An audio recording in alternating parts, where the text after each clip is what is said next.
up, everybody? Just want to say Merry Christmas Eve. Out and about here for some Christmas activities with the family. Chilling today with my sister. So today, I'd like to talk about, got about 5 topics I'd like to talk about on timeout. So the first one we're going to talk about is NFL MVP. I really think Drew Brees locked it up last night. Comeback win against the Steelers. And kind of Patrick Mahomes is going to finish second, but he's really just kind of choked the last 2 games away, lost 2 tough games. So I really think Drew Brees has it in the bag. Drew Brees probably not going to play next week, and he's still going to win MVP. So my vote there's got to be Drew Brees. Russell Wilson deserves to get some votes, but just not a good enough record to win MVP, but a great year. So I think those are the top 3 guys. Maybe throw Phillip Rivers in there if he wins the AFC. He'll be in the top 3. If he can win it, he might pass Mahomes. But overall, Drew Brees, hands down. The next topic we'd like to talk about is Super Bowl picks. So, kind of talked about this last night a little bit, but going to have to definitely go with the Patriots and the AFC. But the AFC is going to be tough to pick. Whether you got the Patriots, the Steelers, the Chiefs, the Chargers, the Ravens, who are red hot right now. But when you think about all those teams, the difference really comes down to experience. You have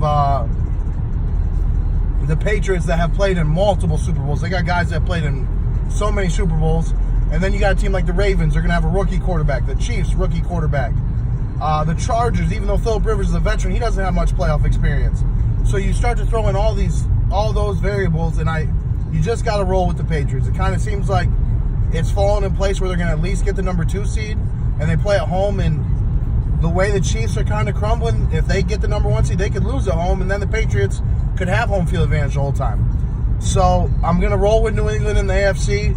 I don't think they're going to blow teams out like we've seen in the past, but you can't go against Tom Brady. And I think Belichick has that defense playing better at the right time, so I'm going to go with New England in the AFC. Now the NFC. This is tough because if the Eagles get in, they're my pick. But the Eagles might not get in because if the Vikings can beat the Bears, the Vikings get in. So I'm going to say right now, if the Eagles get in, it'll be Patriots, Eagles, Patriots get the revenge and win the Super Bowl. If that doesn't happen, if the Eagles don't get in, I'm going to have to roll with the Dallas Cowboys.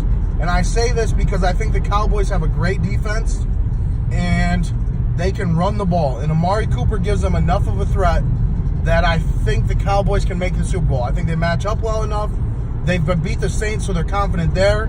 The Rams aren't nearly as explosive as they were at the beginning of the year. And the Cowboys are the one team, I think, in the NFC that can roll in and shut down Todd Gurley. Maybe the Eagles too, they just did it. But the Cowboys are going to be my pick. So, if the Eagles get in, it's Patriots-Eagles. If the Eagles don't get in, it's Patriots-Cowboys. Patriots win either way. Next topic, we got MVP of the NBA right now. This is tough. I think you got some great performances. Greek Freak has been really good for Milwaukee. Paul George has been crazy for the Oklahoma City Thunder because Russell Westbrook quite hasn't played great, coming off the injury of the summer.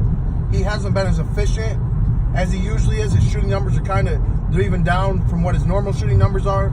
So Paul George has been putting up some crazy numbers lately. James Harden has been on a roll the last week and a half or so. LeBron is carrying the Lakers. So you can go down the board, but, and this is hard for me to say, but the one guy that really is a difference maker is Steph. And I know he's missed some games, but my vote would have to go to Curry. I think he had like 42 points last night. When he plays, the Warriors are better than everybody else. When he doesn't play, we've seen it this year, the Warriors are not better than everybody else. So my vote would have to go to Steph Curry right now. But if he gets injured a little bit more, misses some time, unfortunately that will kind of trump whether he can be MVP or not. So I'd probably go like Curry, Greek Freak, Paul George, James Harden right now in order, and then LeBron at like 5th. Now obviously if the Lakers finish like top 3 in the West, LeBron's going to have a great case. The Rockets started off terrible and Chris Paul's missing some time now. If James Harden can carry them to like a top 5 seed, he's going to have a case. But right now you got to go. I think you got to go with Curry. with Greek Freak being right there as well, because he's been putting up some good numbers. So that would be my MVP vote as of today for the NBA. Next topic would be Rookie of the Year right now for the NBA if we had to vote today. And, this one's a little interesting, because you got some really good rookies. You got Ayton in the Phoenix. You got Luka for the Mavs. You got Trae Young for the Hawks. You just got guys all over the place. So, but when you really look at, I don't know if you got to see last night, Luka hit a buzzer beater to send the game to overtime with like 0.6 seconds for the Mavs last night. I mean, that dude is straight up balling. So my vote would have to go to Luka Doncic. He's just playing, and for him, he's kind of stepped right in to be that scorer and to take the big shots for them, because they have some good role players. Dennis Smith Jr., Harrison Barnes, DeAndre Jordan. You throw Dirk in the mix when he can play. So for him to step in and kind of become that guy, and he, that's really impressive to me. So he would get my vote as of today for Rookie of the Year. But there's a lot of time left in that. Kind of see what a couple other guys can do. Last topic is, where will big money Bryce Harper sign in the major leagues? I think everybody wants to say New York or Boston. I'm going to have to disagree with that. My man Magic Johnson is making moves. Just traded Yasiel Puig, moved a couple other guys. He has got that lined up for Bryce Harper to join the Los Angeles Dodgers. And when you think about Bryce Harper, other than Mike Trout, Bryce Harper is the guy in baseball right now. He is the face. He's energetic. He put a show on in the Home Run Derby last year. So he's a big guy. He deserves big money. He's a franchise changer. And he really needs to get somewhere where he can enjoy himself, be passionate, and just play the game. He doesn't got to worry about getting paid. Doesn't got to worry about any of that. If he can do that, he's going to be dangerous. I mean, he's going to be a Hall of Famer. He's got to get the average up a little bit. The last couple of years, he hasn't hit great. But, man, he's a one swing of the bat, a game changer. So, Bryce Harper, you heard it here first with Coach Zai, will be a Los Angeles Dodger next year. And I'm going to predict it now. The Los Angeles Dodgers will win the World Series next year, because, unfortunately, my Tigers suck. So, again, everybody have a Merry Christmas. Thanks for tuning in with Time Out. Have a good one.